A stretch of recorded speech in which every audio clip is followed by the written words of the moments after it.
Hello everyone and welcome to Ace Studios. Today I am happy to bring you my first repaint. I'm doing it of a Lagoona blue swimsuit style doll. I hope you enjoy and let me know in the comments if you want to see more.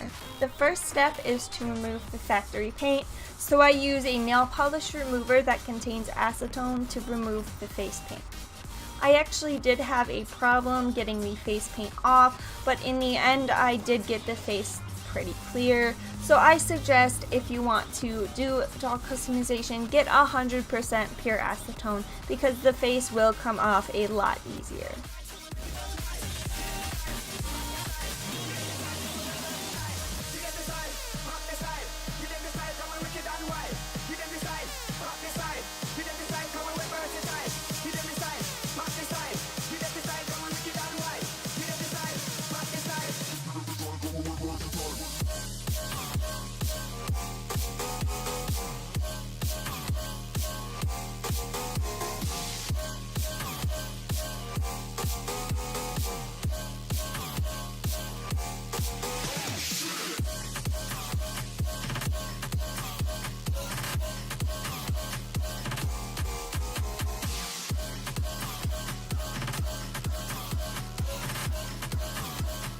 Here's the nice clean face, and then I go on to clean up the body.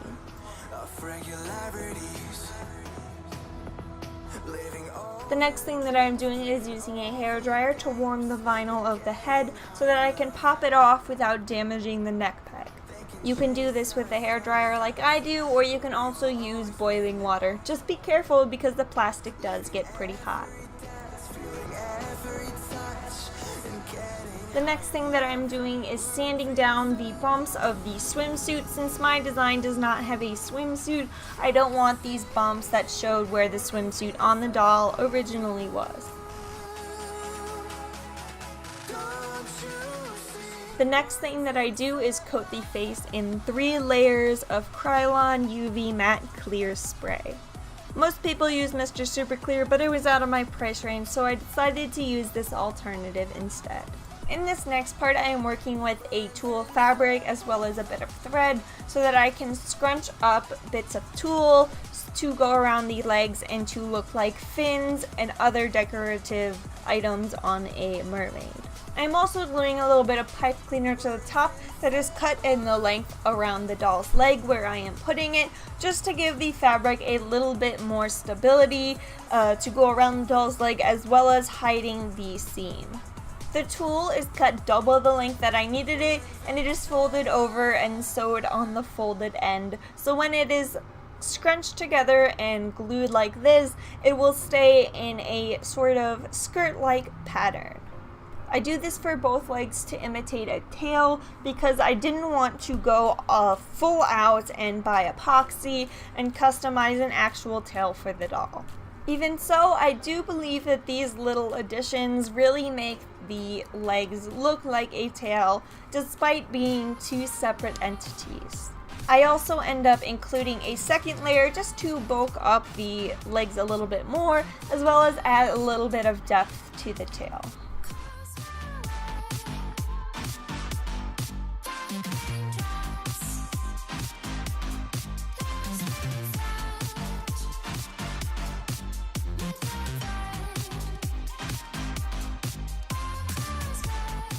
In this next part, I am doing the same thing that I did before, having sewed the top of a fold and scrunching it up. I do this for a tail, or what looks like a train to a dress, just to add a little bit more detail and depth to the figure. I try it on the doll to mark the space that I want to put it in the end.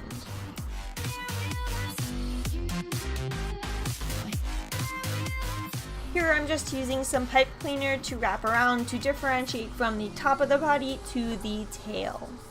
Next I am adding a little bit more depth to the tail by scrunching up a longer bit of tulle fabric and gluing on more pipe cleaners just so that the tail starts a little bit higher up on the leg.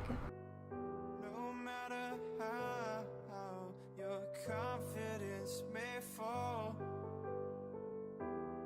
I'll be here as your foundation, and I say, hang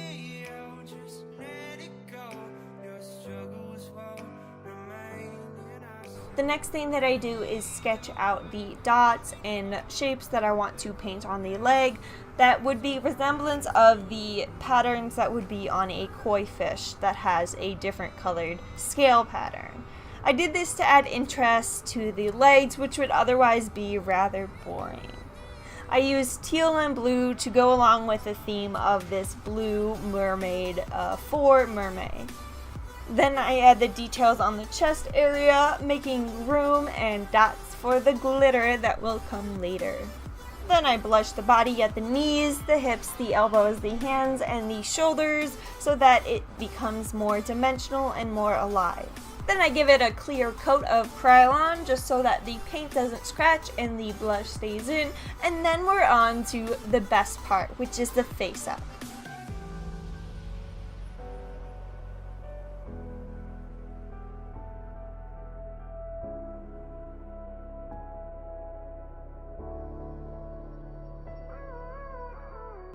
The downside to not having Mr. Super Clear is that I can't use watercolor pencils to complete the whole face up. Now, I do use watercolor pencils to sketch out the eyes because they do show up very lightly on the doll's face, but not enough to complete a full face up with. The next thing that I start doing is using blush, using pastels, and I just use a teal, a purple, and a light blue. You use purple for the blush because with a red blood color on blue skin, a blush would show up more purple. And I just think that it looks very nice. I also use a darker blue to define the eyeshadow, just to make the doll's eyes pop a little bit more.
After I'm finished with the pastels, I make sure to give it another spray and go on to the painting. I start by blocking in the whites of the eyes, and since I wanted this doll to have an upturned face, I made sure that both of the eyes were looking forward. A beginner mistake can be that the eyes are too wide, and sometimes in the factory paint you can see that the eyes are facing in other directions. Now there's nothing wrong with this as a beginner, but you want to make sure that if you are making eyes that are looking forward, you put them closer to the nose than to the outside of the eye, no matter how central to the eye it looks from one side.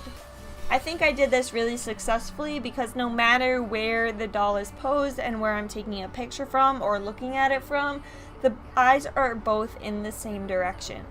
So if the head is turned away, it's looking away. If the head is turned toward you, it's looking at you. And I really, really am glad that it came out that way. I also paint the lips so that it gives more color than the pastels did, though I do prefer a less lipstick look. For some reason, I also lost footage of me doing the eyelashes and the freckles, so I do apologize for not having those on hand. I do hope you enjoy this next part because it sure was my favorite, and that is applying the glitter.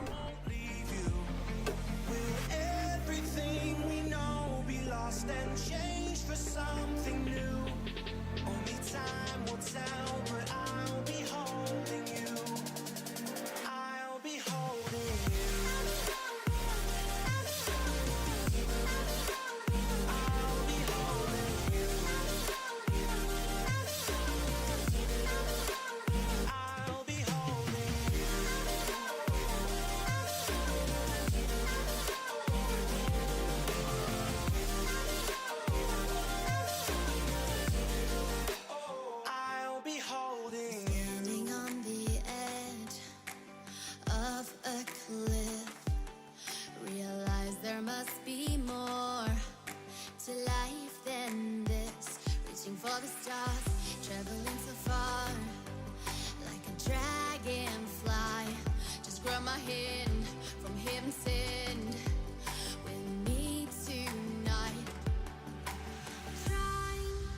apply the glitter, I simply just wiped on a bit of glue to the face and then tapped on glitter with a different brush. Make sure you also clean your brushes because I forgot to clean mine. Get all the glue out of them so that they don't stick. Also, I feel like sparkles and glitter is a great way to make your doll a little more you and a little more three-dimensional, and I really love the way that the glitter turned out on the doll's face. The next thing that I do is add little gems to the face of the doll to spice it up even a little more. I had trouble keeping them on at times, but they look amazing in photos and they add a bit of dimension that wasn't there before. I add 2 between the eyebrows and then 1 under each eye and 2 on either side of the eye. Just to give the little bit of sparkle that this little girl, Lagoona, deserves for having a wonderful face-up.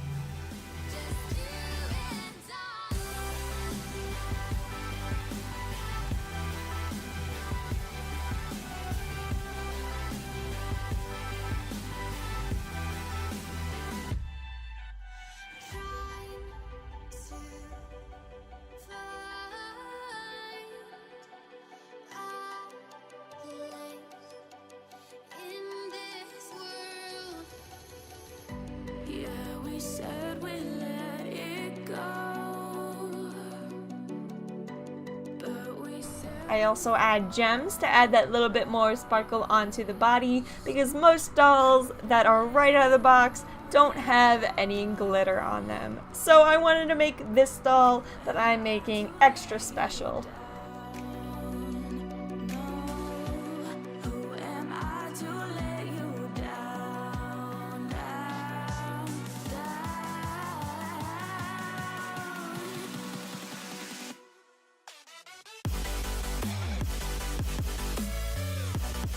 After I finish adding the gems to the body, I start gluing on the additions and the clothing for this doll, including the tail, the train of the dress, as well as the lip that separates the legs/tail from the rest of the body.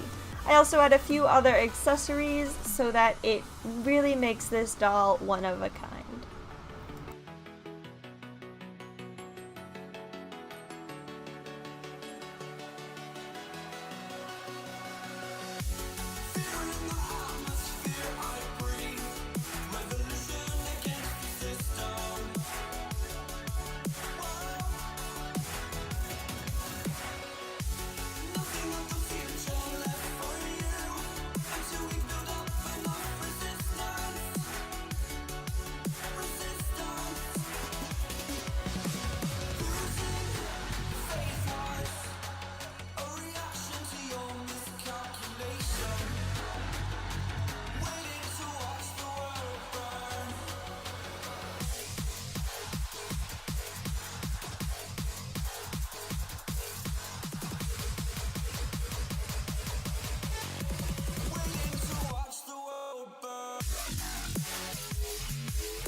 The accessories that I decided to add were some steampunk little bottles that I saw at Michael's, and I really wanted to add to this little blue mermaid. And so what I did, I used thread and doubled it over a few times to get it to the length that I wanted, and so that it was thicker than a single thread. And then after that, I made sure to knot each little bottle onto the thread so that they would stay in place and not slide all over the place, as well as knotting it around the waist. I made sure that it wasn't super tight so that the bottles were sticking out and that it would look natural hanging on the hip of the doll. I then glue it to the back of the doll so that the strings wouldn't move when the doll was moved. Then I adjust it as needed just to make sure that it is absolutely perfect. And I know they're just fragments of a world where you're absent. distance, all I get to see. Take me back to the planet where you and I are still meant to be. 'Cause I'm incomplete when you ain't by my side, when you don't wake up next to me. Yeah, I'm incomplete. I need you here tonight to cover up these empty sheets. 'Cause I'm incomplete. Yeah, I'm incomplete.